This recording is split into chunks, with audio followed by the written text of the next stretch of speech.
Good morning. 4:50 a.m. Heading out. Let's get to Berkey. We might get some night flying in today.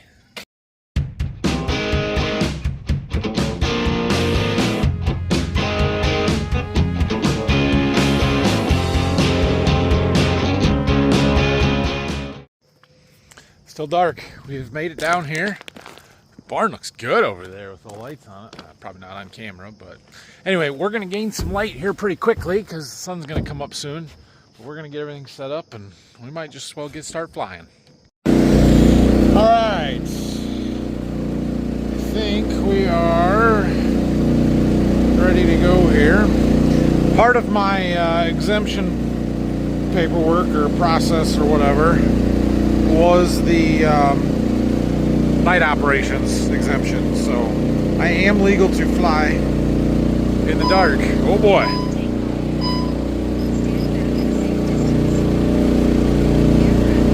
It's got lights, got the navigation lights, and then we also have headlights that come on automatically when it's dark. Oh, that is freaking cool.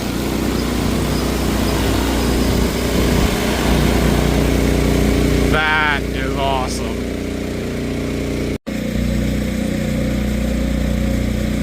So freaking cool. That's about what it looks like out here. Yeah, it's not light enough for you guys to see me very well yet, but we've got about 280 acres to do down here. We'll see how far we get and what we get done. But we're started way earlier than we've ever started before 6 a.m. and we're going to try and cover this as quickly as possible, so let's see what we can get done today. We're on flight 4 of the morning and it's already light enough that our headlights have decided they don't need to be on anymore, so normal daytime flying now.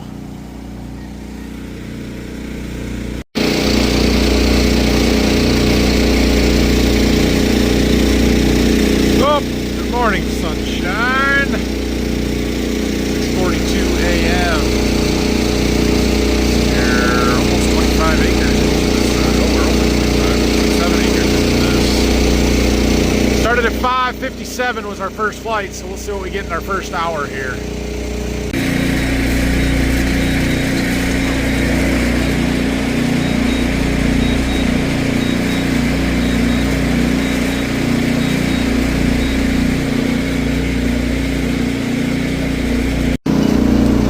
Well, it is 6:57 a.m., which is 1 hour after our first flight.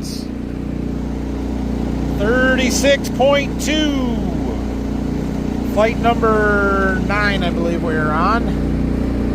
I mean, that's good. That's good. 36 acres in an hour of actual, coverage, including stoppage time to reload and everything. That's not too bad. So our efficiency will drop off a little bit for the rest of this field because we got to go a little farther to get to the where it's got to spray yet. But then we're over there across the ditch. So there's that row of trees there. Yeah, we're kind of on the other side of that as where the rest of them. Here, I can show you on the controller. So we're doing this field now. We have this field and this field and this field to do yet today, so we can go and set up over here by this building site to do all of this stuff over here, and we'll be pretty efficient there. We have made it to 7:30 a.m. and the sun's peeking out above the clouds now, and now we've got this nice fog layer. It wasn't foggy when we got here at 6, but it's starting to be now. But it's starting to warm up. I've been a little chilly, I'm not gonna lie. I thought about putting a sweatshirt on. It's a little chilly. Standing next to the generator for some heat. We're almost done with this field though. That's what we got left. We are up to 58.5 acres. You see that rainbow over there? Look at that. That's kind of cool.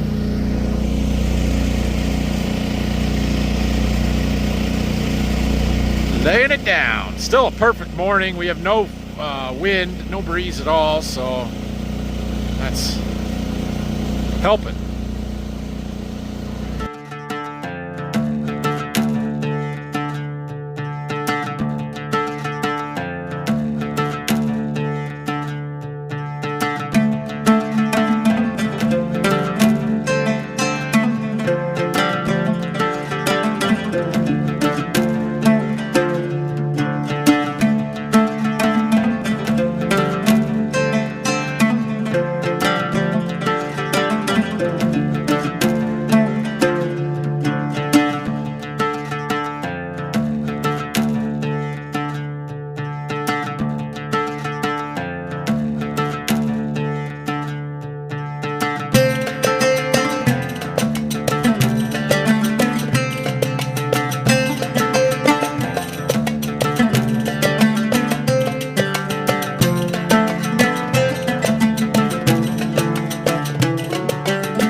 Well, we're making our perimeter pass here.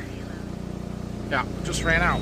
It is right at 8 o'clock now, so we're 2 hours into this, which it's a 70-some acre field.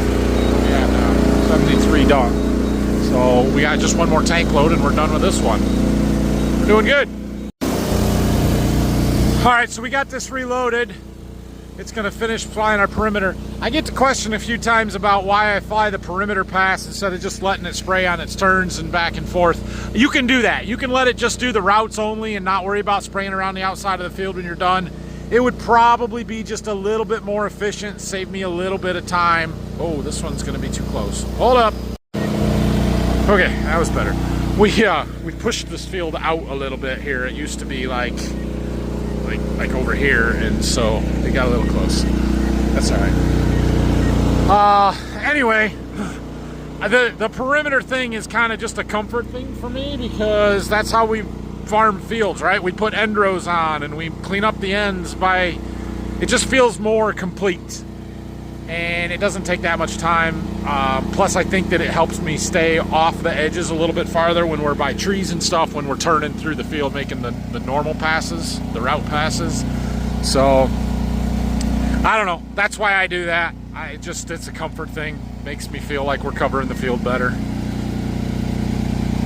So, we're gonna move. I need to use this shuttle up. But I don't want to use this shuttle up in the next field that the field that I want to go to, because I need to use some of that one first. And so, well, we're gonna end up we're gonna end up switching back and forth between fields a couple of times because I have a trial in the next field with the source, and I don't have any source in this tank, so I need to spray some without it and then add the source for the rest of it. It's a whole thing. But then I've got that foliar feed in that one that's not in that one, so we can't just use that. Anyway, so we'll figure it out.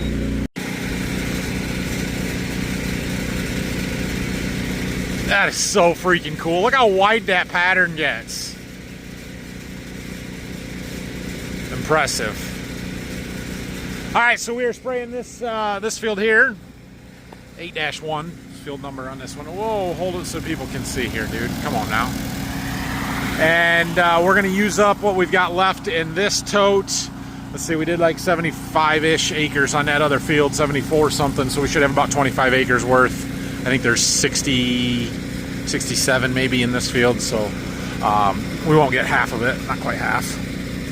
But we'll do this, and then we're gonna move across the road, just right over there. That's the field where we got some trial stuff going on.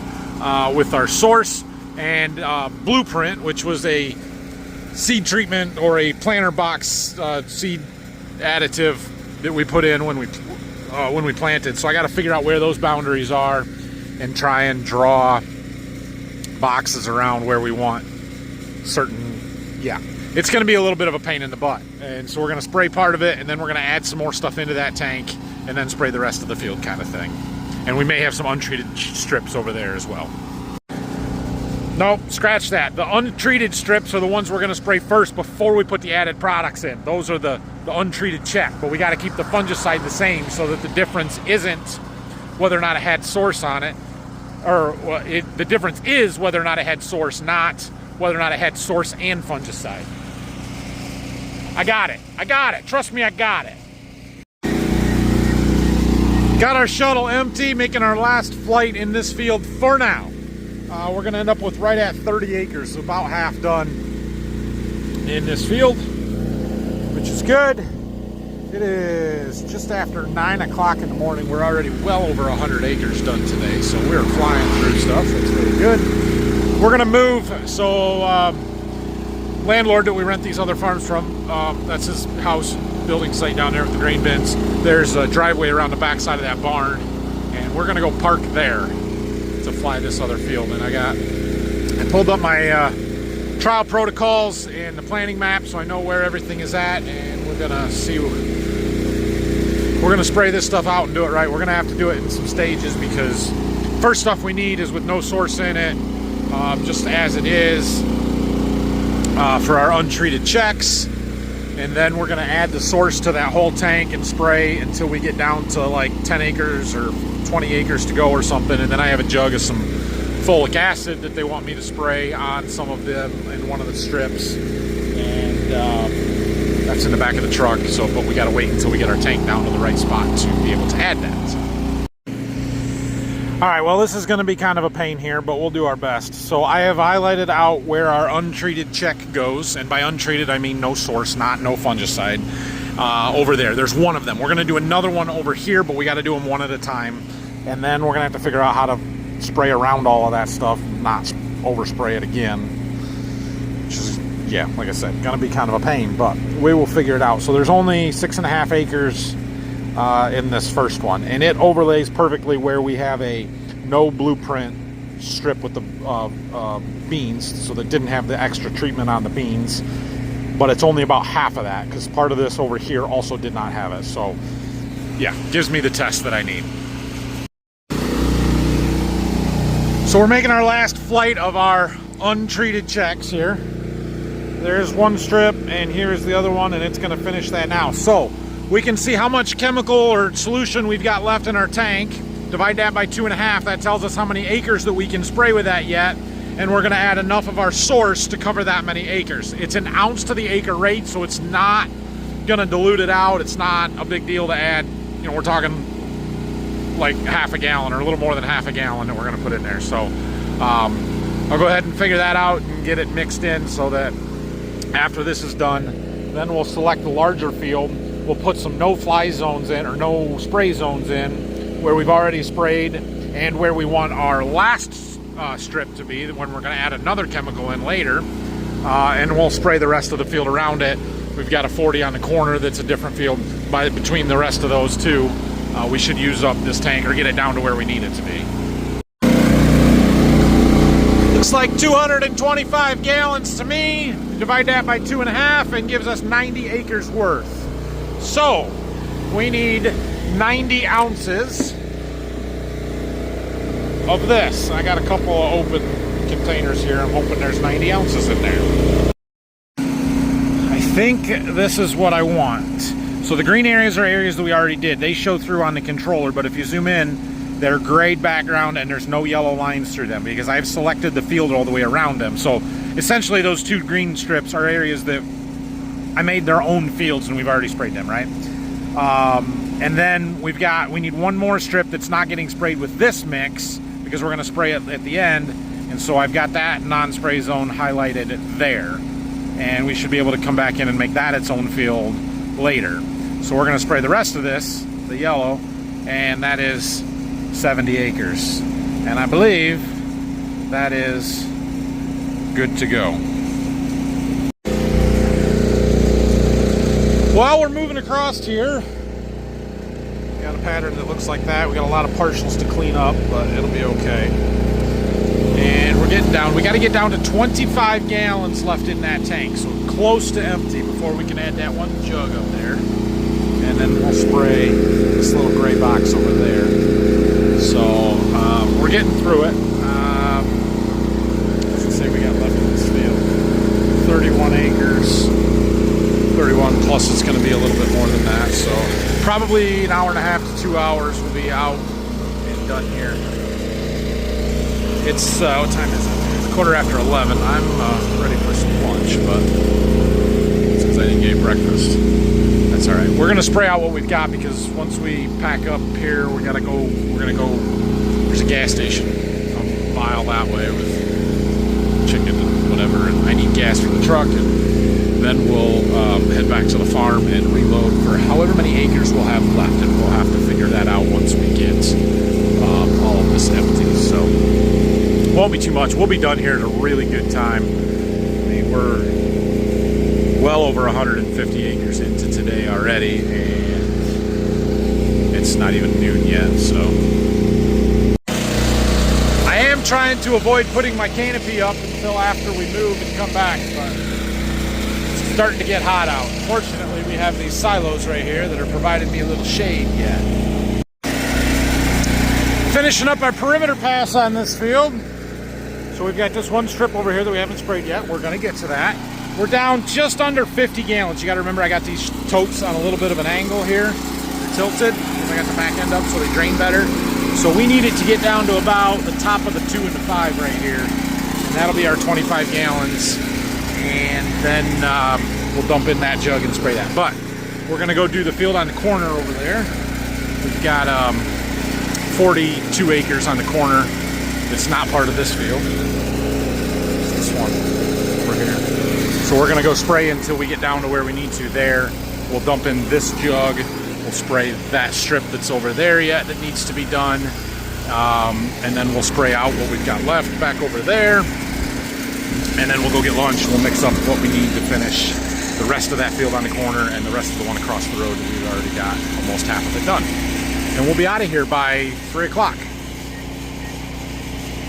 quarter after 12 right now. So yeah, we'll be out of here in really good time. This ain't so bad. Not so bad. Sit here in our shade. Feet up. Got the YouTube on.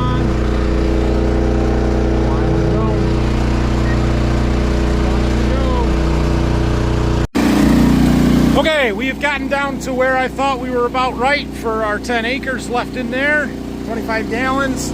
So I dumped in this jug. This is NUE LMW foliar 010, 1% nitrogen to 1% potash, 8% fulvic acid, 0.05% humic acid. This is for the fulvic acid.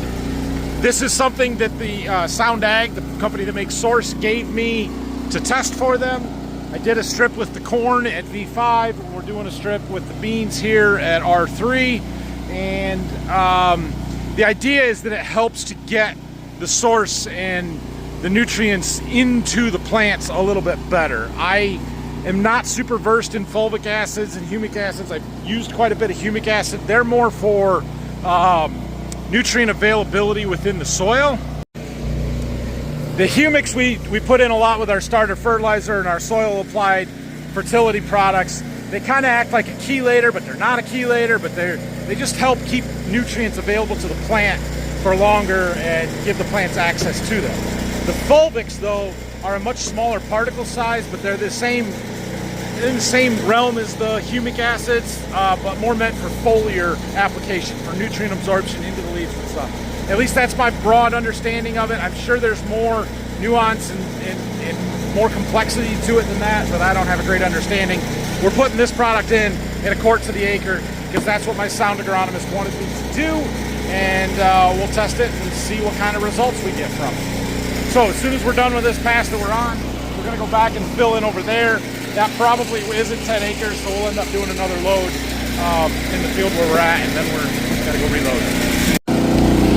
Well, I guessed right. We had 2 full tanks of 10.5 gallons, and then the last one here was like 3.8 when we started. So we're spraying it out over there. Just gonna make one round, gonna be much, and then all of this up there. Blair, can't see anything. Was with that fulvic, and we're empty. So I'm gonna go grab some lunch, some gas, and some refills. All right, well, we got some chicken. So we're feeling better now. We have 125-ish gallons in there. Maybe not quite, because we're on a little bit of an angle, plus the tank slope. We needed 116. That's what we needed. We've got that and maybe a little bit more. And we're going to go spray it out. That's enough for 46 acres. So I did not put any of my boron in. I probably should have or could have, but I didn't. I think we'll come back and get this shuttle, though, and we'll take it back with us because I don't need it down here anymore. We're probably going to carry that till next year, unless I decide to put any on some late corn, get another shot of boron, which seems excessive, but what do you know? What do you do? So anyway, let's go finish this up. Set up on the other side of this house now because we already got the stuff over there done from earlier this morning. So the gray area is done. The yellow is what we've got left to do. There's 30 some acres to go here. What's it say? 32 to go. Yeah, we're right at halfway. Breeze is picking up just a little bit. It's not terrible. A little cross breeze, which a cross breeze is better than a head or a tailwind because it keeps the cameras and the sensors clear. May not be better from a coverage standpoint, but that's all right. We'll be fine. Last pass on this one, we've only got a couple gallons in the tank. We just got 2 partial passes basically to wrap it up. I didn't do a boundary around this one. For whatever reason, after I talked about how I like to do boundaries this morning, I forgot to set it up on this field. So anyway, this cloud is super nice, blocking the sun out. I didn't set up my canopy today because there was clouds and I was like, I don't need it. And then the sun comes out and you're like, oh crap, it's hot. Then we got a nice cloud. So anyway, we've only got, I'm gonna say 4 loads left in there, 4 tank loads. So we're gonna go back down there to that field on the corner. We are not gonna be able to finish it and cover the whole thing, which I knew was gonna be the case. But I brought the Miravis that I brought, the fungicide, in jugs. It was in 2.5 gallon jugs. So it was either put in 2 jugs and do 47 acres, or 3 jugs and do like 70 something acres, 75 or whatever it was. And I knew I didn't have 75 acres, so I decided to mix up a little bit short because I don't really have any more drone fungicide spraying for beans, at least, to do. So, yeah, go wrap this up here. Last flight here. Time to wrap it up. We're spraying way over there. Over there. It's flying. You can't see it. It's flying. We just had 4.5 gallons on this last load. Our tanks are empty. We covered most of that field. We're going to end up with 33 of the 40 acres or something like that. So good enough. Got it all. What a big day. What time is it? 3:36. That's pretty good. So I'm getting stuff wrapped up. We'll get the drone strapped down when it gets back here, and then we're going to stop and grab that boron shuttle. I'm going to throw that on the back of the trailer here, and we're going to head back to Waldron. I got to try and be back there by 5. We should make it pretty easily. So we did good. Real quick here, while we're waiting for the drone to fly back, I guess we should actually look at the beans. These beans overall look really, really good. I'm really happy with the way the fields look down here. They were planted just a touch later than some of the ones up to Waldron, but we've had more consistent rain, and they're just in better shape. Yeah, we broke that root off like crazy, but we got lots of nodules on there. These are probably the closest to the correct growth stage for spraying of anything that we've done, because they're a full season bean. It was planted just a little bit later, so we're not as behind here. 1, 2, shoot. This is so hard with just one hand. Drone's coming, we gotta hurry so I can land it. Okay, there's our main stem. 1, 2, 3, 4. There's our 4th node down. We're looking for a pod 3/16 of an inch long. Yep, that's what we got there.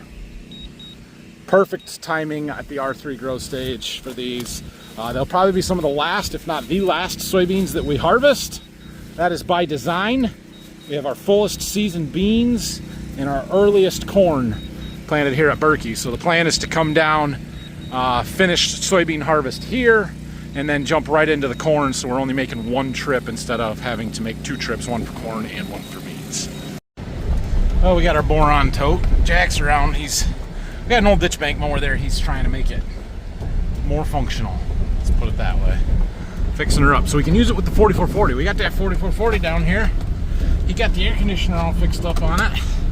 And we haven't used it for anything because it's here and we just don't use any tractors here. But we got that ditch bank mower that we can do something. Problem is it's meant for an open station tractor. It has like a hydraulic block with levers on the mower that you got to be able to reach from the cab, and you can't do that with the back window or from the seat operator station for an open station tractor. So we're converting it over to one that plugs into the hydraulic outlets on the tractor. Jack's working on it.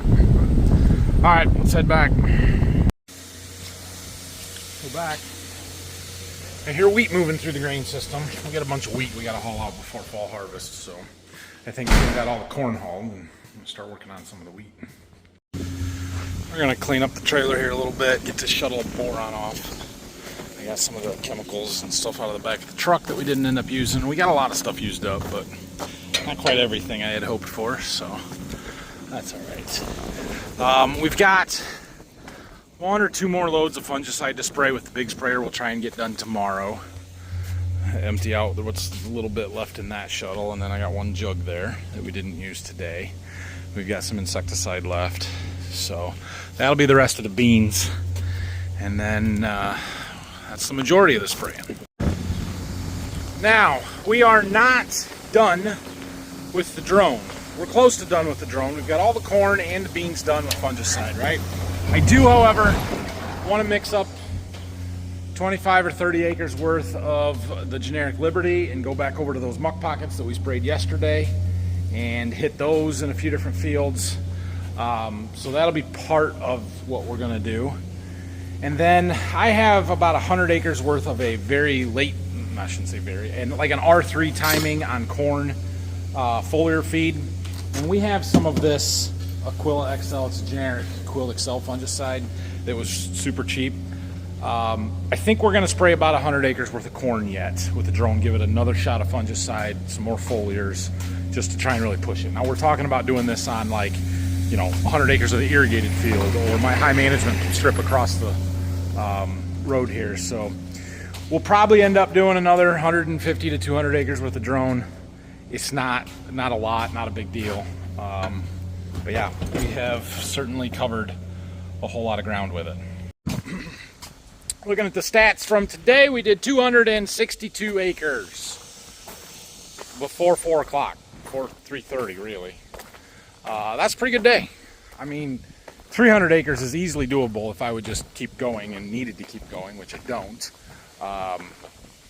If I was like set up and running full day from sun up to sundown, I think we could do 400 acres with that drone, which is incredible. I never would have thought that coming into it. So I've been really happy with the productivity, and that's me spraying 2.5 gallons to the acre, right? I have done nothing at 2 gallons to the acre. I've done some at 3, I've done some at 5, I've done some at 10. But most of it we've done at 2.5, and we're still getting that kind of productivity. So if we dropped it to 2 gallons to the acre, we'd be covering even more ground than that, a little bit faster. So pretty good. And on the season, I looked at the year, I broke 2,300 acres through the drone this year. That's a lot of acres. That's a lot of flights. We need to go look at some corn. I got a story for you when we part.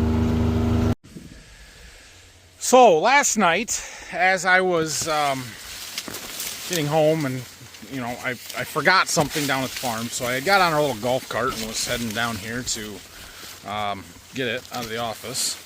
And our neighbor that farms the farm across the road from my house, we don't farm that. Somebody else owns it and farms it. They pulled up, coming to look at their corn, and he wanted to chat, so I stopped and we talked for a little while. And he was telling me how he was seeing all this tar spot in their corn. I'm like, really? I haven't seen any tar spot yet. And so I thought maybe I'm not looking hard enough. So we're going to come out here and look a little bit harder. But we walked out into his cornfield, and yep, there was tar spot. Not like covered on the leaves, but like every leaf had a spot on it. And I'm like, oh yeah, you've got this. Here's the thing. He already sprayed fungicide on it. And he started spraying right as it started tasseling, or green silk, which is when I started too. Like I remember seeing them out there like the day before I started spraying any fungicide. And his corn was planted a few days before mine, or next to us, right over there. So that made me a little nervous. And then I asked him, what brand of corn did you plant here? And I'm not going to throw any brands under the bus, but it starts with a C.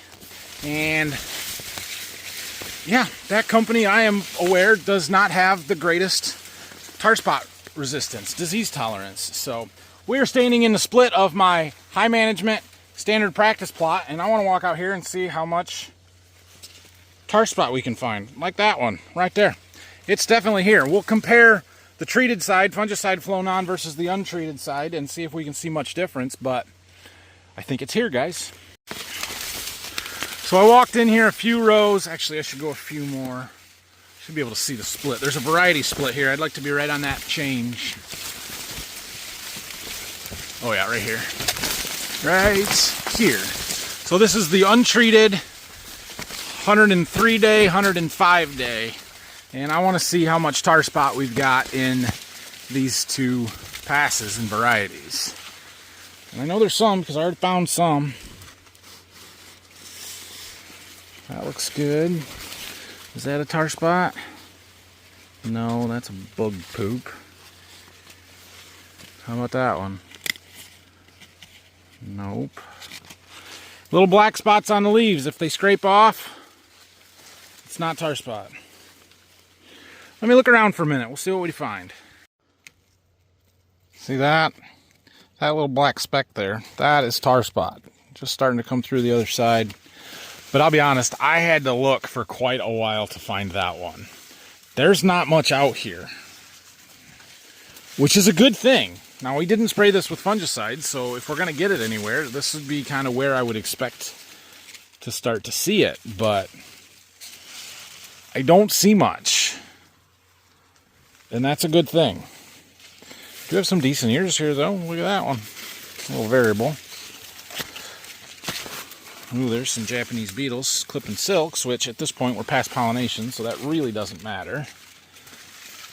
We're going to take a look at a couple of ears here real quick. Okay. This is our 103-day 03U00, I think. 03U08. That's what it is. 03U08. Looks pretty good. Long, skinny ear. Milk stage. Maybe getting to doe stage, actually. Yeah, I would probably still call it milk, but it's getting kernels are getting filled out. This one is our 05U 86, I believe. A little yellower, paler, I guess, than this one. Not quite as far along. Definitely still in the milk stage. Both look good. This one here has better grain quality, better test weight. This one here might yield more. We'll find out.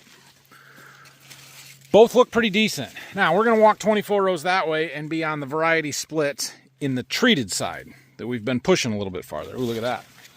That is a brown stink bug. And not a good thing.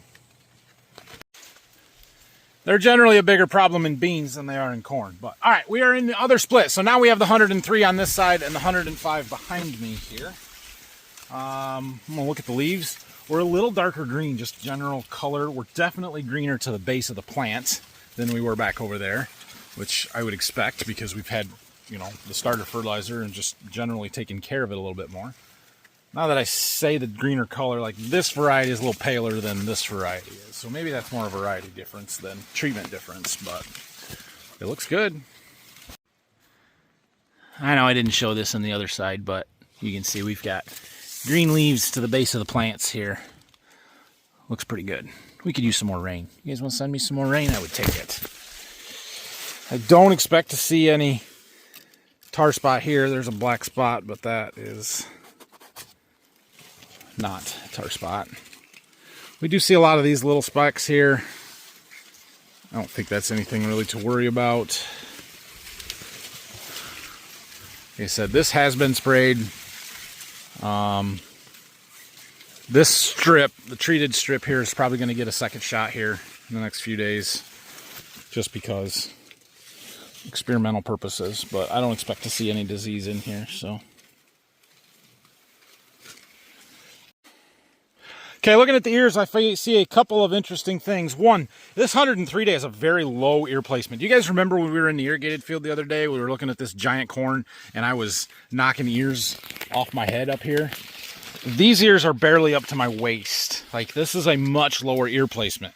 Not a horrible thing if we can still get them in the combine and get the corn head under them, which we should be able to do, but decent looking ears, look a little better than the ones on the other side, I would say.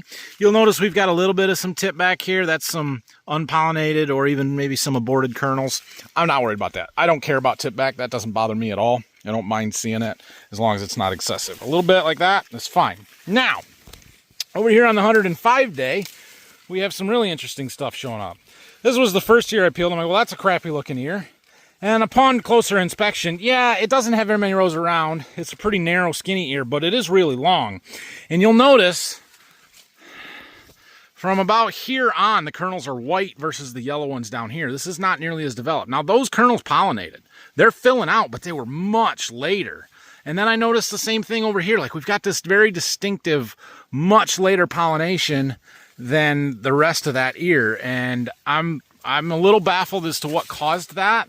What my guess is, and this is purely a guess, but about a week ago or so, whenever we started getting some rain, like we had been really dry, and then we got some rain here maybe it's been a week and a half ago now. And if I had to guess, we had pollinated this much of the ear before it rained, and then it kind of got dry. The silks were growing very, very slow, and these silks weren't growing out the end of the husks. And then all of a sudden we got a shot of some rain, and the silks grew, and there was just enough pollen still floating around in the air that it was able to pollinate those. And they're gonna fill out. It's gonna finish them, but that's really interesting to me, how we have those kind of very different pollination windows on the same ear. So in the end, it's all going to work out the same, I guess.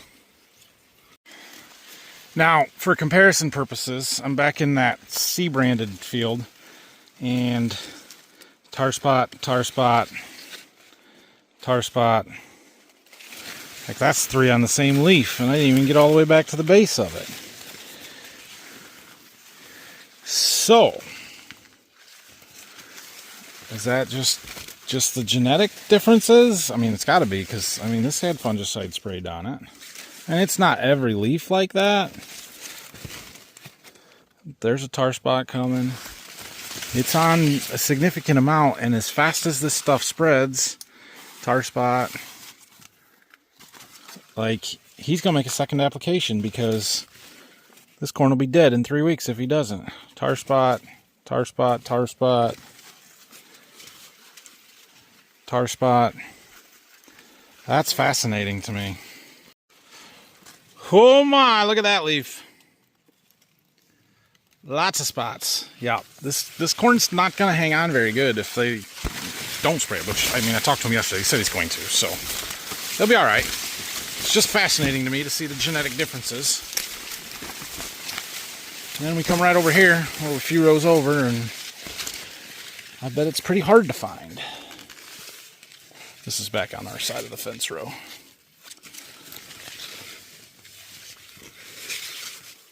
I don't see it. There? No. No. Black spots, but they're not tar spots. It's all bug poop. It doesn't have the halo around it. It's not a raised bump on the leaf. It's just dirt. Oh, there's one. 2. I'm not immune. I'm not saying for a second that our hybrids are immune to it. I'm just saying that it's not showing up as fast. I forgot to wrap this one up. Hey, thanks for watching today. It's been a long day. It was an early morning here, so we're going to get a significantly later start tomorrow. We've got probably 2 loads of fungicide to spray out to finish the beans up, and then we'll see where we're at from there. I might mix up some that Liberty and do that with the drone tomorrow afternoon. We'll see what else we can find to do and what's going on. So we need to do a little more scouting, looking around. We should probably go up and put eyes on the rain machine. It's been running all week, just doing its thing without any input from me, which is great. But yeah, we're to the point we could use another shot of rain. Would be helpful. There was some around today. I got a buddy up in Jonesville that got 2 inches out of a little tiny cell that didn't move for 2 hours, and we didn't get any of it. But that's all right. Good for them. So yeah, don't forget to subscribe to the channel. Hit that thumbs up button for me if you would. I would appreciate that. And we'll probably see you again tomorrow.